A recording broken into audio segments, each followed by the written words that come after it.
नमस्कार जय जगन्नाथ आम चैनल को आपण मानकु बहुत बहुत स्वागत। सांग माने प्रत्येक वर्ष ज्येष्ठ अमावास्या दिन सावित्री व्रत पड़ी थाए। एही व्रत को प्रत्येक सधवा नारी माने बहुत खुशी रे पालन करि थांती। तेबे चलित वर्ष ज्येष्ठ अमावास्या 27 तारिख रे पड़ुछि एवं सावित्री व्रत 26 तारिख रे पड़ुछि। सावित्री व्रत एवं बट सावित्री व्रत गोटिए दिन रे पालन करा जाए। तेबे सांग माने सावित्री व्रतटी प्रत्येक सधवा नारी मानक पई एक महत्वपूर्ण दिन होइथाए। एही दिनटी को प्रत्येक सधवा नारी माने निजर स्वामींकर दीर्घायु कामना करी व्रत पालन करिथांती। तेणु एही दिनटी प्रत्येक सधवा नारी मानक पई बहुत गुरुत्वपूर्ण अटे। प्रत्येक सधवा नारी माने तांको स्वामींको शुभ मनासी एही व्रतटी पालन करिथांती। किंतु एही दिन किछि एपरी भूल रही थाए जेउ भूल गुड़िक करिबा द्वारा आपणको स्वामींकर जीवन बर्बाद हो जाई थाए। तेबे सांग माने आपण माने ए कथा जानती जे केउ कालरू आमर एही प्रथा रही आसीछि जे सावित्री भार बाप घरु आसी थाए।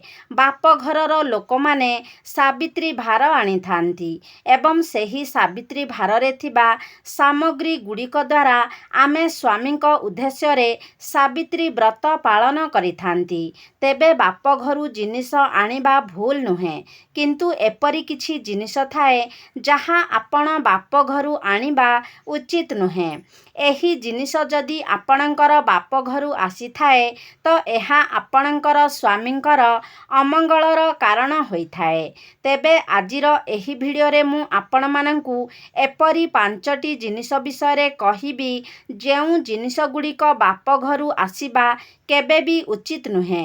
तेबे सांग माने जदि आपण माने मध्य एही भूल करूछंती किंबा निजर झियो को सावित्री भार रे एही जिनिस देउछंती तेबे ता पूर्वरु आपण माने एही भिडियोटी को शेष पर्यंत निश्चय देखंतु, जहा फल रे आपण जानि पारिबे जे एही 5टी जिनिस काहेकि झियो घर को दिया जाए नाही किंबा बाप घरु एही 5टी जिनिस अणा जाए नाही।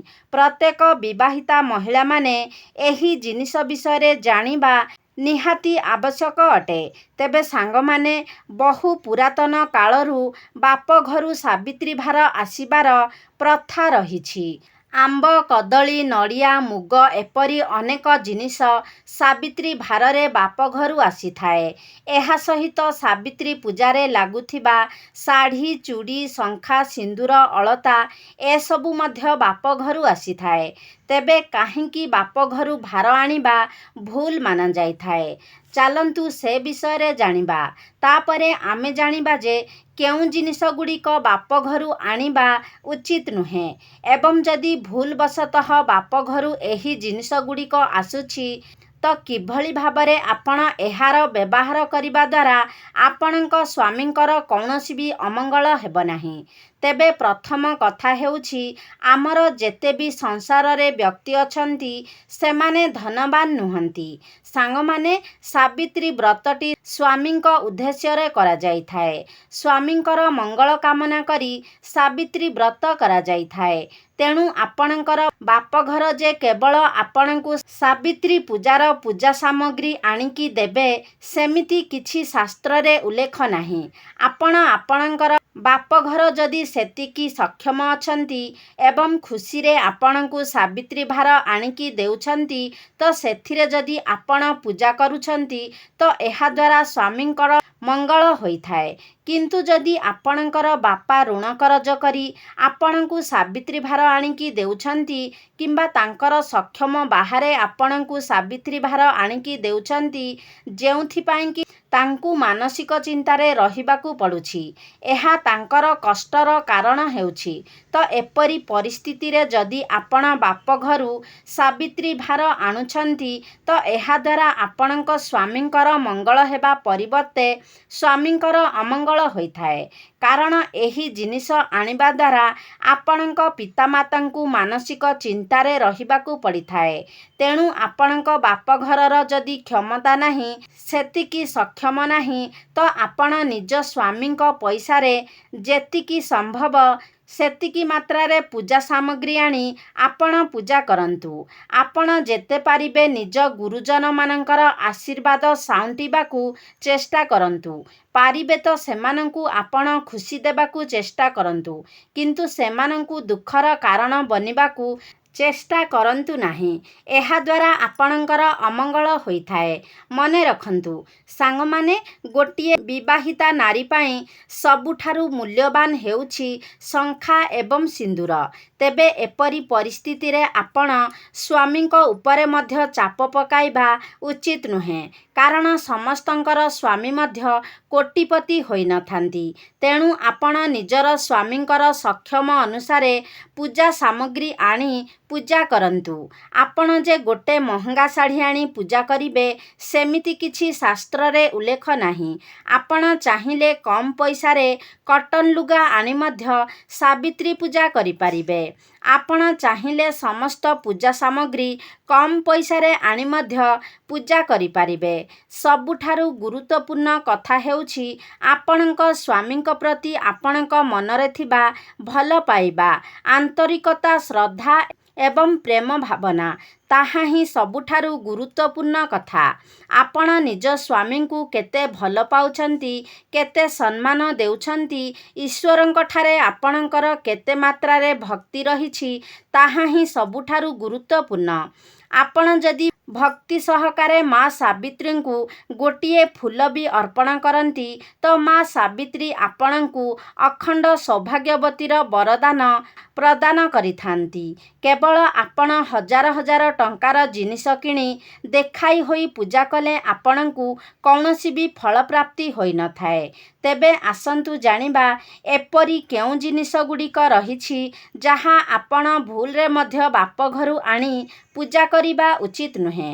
ସାଙ୍ଗମାନେ, ସିନ୍ଦୂର ହେଉଛି ଗୋଟିଏ ବିବାହିତା ନାରୀର ପ୍ରଥମ ପ୍ରତୀକ। ମନେ ରଖନ୍ତୁ, ସିନ୍ଦୂର ସବୁବେଳେ ଆପଣ ନିଜ ସ୍ୱାମୀଙ୍କ ପଇସାରେ ଆଣନ୍ତୁ। ଏହାକୁ ଅନ୍ୟ କାହାର ପଇସାରେ, ଏପରିକି ବାପଘରୁ ଆଣିବା ମଧ୍ୟ ଉଚିତ ନୁହେଁ। କିମ୍ବା ଆପଣଙ୍କୁ ଯଦି କେହି ଉପହାର ସ୍ୱରୂପ ସିନ୍ଦୂର ଦେଇଛନ୍ତି ତେବେ ତାକୁ ମଧ୍ୟ ଆପଣ ବ୍ୟବହାର କରିବା ଉଚିତ ନୁହେଁ। ସିନ୍ଦୂର କେବଳ ସ୍ୱାମୀଙ୍କ ଟଙ୍କାରେ ହିଁ କିଣାଯାଇଥାଏ। ସ୍ୱାମୀଙ୍କ ଟଙ୍କାରେ ସିନ୍ଦୂର କିଣିକି ପିନ୍ଧିବା ଦ୍ୱାରା ଆପଣଙ୍କୁ ମା ପାର୍ବତୀ ଅଖଣ୍ଡ ସୌଭାଗ୍ୟବତୀର ବରଦାନ ପ୍ରାପ୍ତ କରିଥାନ୍ତି। ଦ୍ୱିତୀୟରେ ହେଉଛି ଶଙ୍ଖା ବା ଚୁଡ଼ି। ଏହା ହେଉଛି ବିବାହିତା ନାରୀମାନଙ୍କର ଦ୍ୱିତୀୟ ଚିହ୍ନ। ଚୁଡ଼ି ମଧ୍ୟ ଆପଣ ନିଜର ସ୍ୱାମୀଙ୍କର ପଇସାରେ ଆଣି ପୂଜା କରି ପିନ୍ଧିବା ଉଚିତ। ଏହି ଚୁଡ଼ିକୁ ମଧ୍ୟ ଆପଣ ଅନ୍ୟ କାହାଠାରୁ ଆଣି ପିନ୍ଧିବା, ନିଜ ବାପଘରୁ ଆଣିବା କିମ୍ବା କାହାଠାରୁ ଉପହାରରେ ମଧ୍ୟ ଆଣିଥିବା ଚୁଡ଼ିକୁ ଆପଣ ପିନ୍ଧନ୍ତୁ ନାହିଁ କିମ୍ବା ଏହାକୁ ପୂଜାରେ ମଧ୍ୟ ଲଗାନ୍ତୁ ନାହିଁ। ତୃତୀୟ ଜିନିଷଟି ହେଉଛି ଶାଢ଼ୀ। ଶାଢ଼ୀ ମଧ୍ୟ ଆପଣ ନିଜ ସ୍ୱାମୀଙ୍କର ଟଙ୍କାରେ କିଣି ପୂଜା କରିବା ଉଚିତ। ବିଶେଷ କରି ସାବିତ୍ରୀ ବ୍ରତ ଦିନ ଶାଢ଼ୀ ଆପଣ ନିଜ ସ୍ୱାମୀଙ୍କ ପଇସାରେ ଆଣି ପୂଜା କରନ୍ତୁ। ତେବେ ଏହା ମଧ୍ୟ ସ୍ୱାମୀଙ୍କ ସକ୍ଷମ ଅନୁସାରେ ଆପଣ ଆଣି ପୂଜା କରିବା ଉଚିତ। ଚତୁର୍ଥରେ, ପୂଜା ସାମଗ୍ରୀ ଆପଣ ଯାହା ବି ଆଣୁଛନ୍ତି ତାହା ନିଜ ସ୍ୱାମୀଙ୍କ ପଇସାରେ ଆଣନ୍ତୁ ଏବଂ ନିଜ ସ୍ୱାମୀଙ୍କର ସକ୍ଷମ ଅନୁସାରେ ଆଣନ୍ତୁ।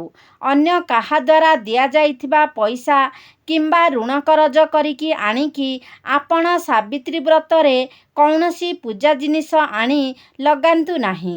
ଏହା ବ୍ୟତୀତ ଆପଣ ବାପଘରୁ ସାବିତ୍ରୀ ପୂଜା ପାଇଁ ତେଲ ସମ୍ବନ୍ଧୀୟ କୌଣସି ଜିନିଷ ଆଣନ୍ତୁ ନାହିଁ। ଏହା ବହୁତ ଅଶୁଭ ହୋଇଥାଏ। ସାଙ୍ଗମାନେ, ଆଉ ଗୋଟିଏ କଥା ହେଉଛି ଆପଣ ସାବିତ୍ରୀ ବ୍ରତ ଦିନ କେବେ ବି ନିଜର ସ୍ୱାମୀଙ୍କୁ ଖରାପ ବ୍ୟବହାର କରିବେ ନାହିଁ କିମ୍ବା କଟୁ କଥା କହିବେ ନାହିଁ। ଏହା ବ୍ୟତୀତ ଘରର କୌଣସି ଗୁରୁଜନମାନଙ୍କୁ ମଧ୍ୟ ଆପଣ ଏହି ଦିନ ଖରାପ ବ୍ୟବହାର ଦେଖାଇବେ ନାହିଁ କିମ୍ବା କଟୁ କଥା କହିବେ ନାହିଁ। ଘରର ଛୋଟ ପିଲାମାନଙ୍କୁ ଏହି ଦିନ ମାରିବେ ନାହିଁ। କେବଳ ସାବିତ୍ରୀ ବ୍ରତ ହିଁ ନୁହେଁ, କୌଣସି ଦିନ ମଧ୍ୟ ନିଜର ସ୍ୱାମୀ ଗୁରୁଜନମାନଙ୍କୁ ଅସମ୍ମାନ କରିବା କିମ୍ବା କଟୁ କଥା କହିବା ଉଚିତ ନୁହେଁ। କାରଣ ଆମର ସୁଖମୟ ଜୀବନ ପାଇଁ ପ୍ରତ୍ୟେକ ବ୍ୟକ୍ତିଙ୍କଠାରୁ ଆପଣଙ୍କୁ ଆଶୀର୍ବାଦ ଦରକାର ପଡ଼ିଥାଏ। ଆମେ ଯେତେ ଅନ୍ୟକୁ ଖୁସି ଦେବା, ଈଶ୍ୱର ଆମକୁ ସେତେ ଅଧିକ ଖୁସି ଦେବେ। ଯଦି ଆପଣ ଏହି ଦିନ ଗୁରୁଜନମାନଙ୍କୁ ଅସନ୍ତୁଷ୍ଟ କରୁଛନ୍ତି, ସ୍ୱାମୀଙ୍କୁ ଅସନ୍ତୁଷ୍ଟ କରୁଛନ୍ତି, ତ ଏହାଦ୍ୱାରା ବ୍ରତ ରଖିବାର ଆପଣଙ୍କ ପାଇଁ କୌଣସି ମୂଲ୍ୟ ରହିନଥାଏ। ବ୍ରତର କୌଣସି ବି ଶୁଭଫଳ ଆପଣଙ୍କୁ ପ୍ରାପ୍ତି ହୋଇନଥାଏ। ଏହା ବ୍ୟତୀତ ଏହି ଦିନ ଆପଣ ବ୍ରହ୍ମଚର୍ଯ୍ୟ ବ୍ରତର ପାଳନ କରନ୍ତୁ। କେବଳ ସାବିତ୍ରୀ ବ୍ରତ ହିଁ ନୁହେଁ, ସାବିତ୍ରୀ ବ୍ରତର ପୂର୍ବଦିନ, ସାବିତ୍ରୀ ବ୍ରତ ଦିନ ଏବଂ ସାବିତ୍ରୀ ବ୍ରତର ପରଦିନ, ଏହି 3 ଦିନ ଯାକ ଆପଣ ନିୟମ ପାଳନ କରିବା ଉଚିତ। ଏହି 3 ଦିନ ଆପଣ ପୋଡ଼ା, ପିତା, କଷା, ଆମିଷ ଦ୍ରବ୍ୟ, କୌଣସି ବି ତାମସିକ ଖାଦ୍ୟ ଖାଇବା ଉଚିତ ନୁହେଁ। ସ୍ୱାମୀଙ୍କ ସହିତ ଶାରୀରିକ ସମ୍ପର୍କ ରଖିବା ମଧ୍ୟ ଉଚିତ ନୁହେଁ। ନଖ କେଶ କାଟିବା ମଧ୍ୟ ଉଚିତ ନୁହେଁ। ଏହି 3 ଦିନ ଯାକ ଆପଣଙ୍କୁ ଏହିସବୁ ନିୟମର ପାଳନ କରିବା ଉଚିତ। ସାଙ୍ଗମାନେ ମନେ ରଖନ୍ତୁ, ସାବିତ୍ରୀ ବ୍ରତରେ ଆପଣ କେବେ ବି କଳା ରଙ୍ଗର ବ୍ୟବହାର କରିବେ ନାହିଁ। କଳା ରଙ୍ଗର ଚୁଡ଼ି, କଳା ରଙ୍ଗର ଶାଢ଼ୀ, ନୀଳ ରଙ୍ଗର ଚୁଡ଼ି, ନୀଳ ରଙ୍ଗର ଶାଢ଼ୀ ଆପଣ ବ୍ୟବହାର କରିବେ ନାହିଁ। ଯଦି ପାରିବେ ଆପଣ ଲାଲ ରଙ୍ଗର ଶାଢ଼ୀ, ଚୁଡ଼ି ଏସବୁ ଆପଣ ବ୍ୟବହାର କରିବେ। କାରଣ ଲାଲ ରଙ୍ଗଟି ସଧବା ନାରୀମାନଙ୍କର ପ୍ରତୀକ ହୋଇଥାଏ ଏବଂ ଲାଲ ରଙ୍ଗର ଶାଢ଼ୀ, ଚୁଡ଼ି, ଫୁଲ ମା ପାର୍ବତୀଙ୍କୁ ଅର୍ପଣ କରିବା ଦ୍ୱାରା ମା ପାର୍ବତୀ ଆପଣଙ୍କୁ ଅଖଣ୍ଡ ସୌଭାଗ୍ୟବତୀର ବରଦାନ ଦେଇଥାନ୍ତି। ତେବେ ସାଙ୍ଗମାନେ, ଆପଣମାନଙ୍କୁ ତ ମୁଁ କହିଲି ଯେ ଆପଣମାନେ ବାପଘରୁ କାହିଁକି ସାବିତ୍ରୀ ଭାର ଆଣିବା ଉଚିତ ନୁହେଁ ଏବଂ କେଉଁ ଜିନିଷ ବାପଘରୁ ଆଣିବା ଉଚିତ ନୁହେଁ। ତ ସାଙ୍ଗମାନେ, ଆଶା କରୁଛି ଆଜିର ଭିଡ଼ିଓଟି ଆପଣମାନଙ୍କୁ ନିଶ୍ଚିତ ଭାବରେ ଭଲ ଲାଗିଥିବ। ଯଦି ଭଲ ଲାଗିଛି ତାହେଲେ ଲାଇକ୍ କରନ୍ତୁ, ସେୟାର କରନ୍ତୁ। ଆମ ଚ୍ୟାନେଲକୁ ଯଦି ସବସ୍କ୍ରାଇବ୍ କରିନାହାନ୍ତି ତାହେଲେ ସବସ୍କ୍ରାଇବ୍ କରିଦିଅନ୍ତୁ। ସର୍ବେ ଭବନ୍ତୁ ସୁଖିନଃ। ଧନ୍ୟବାଦ।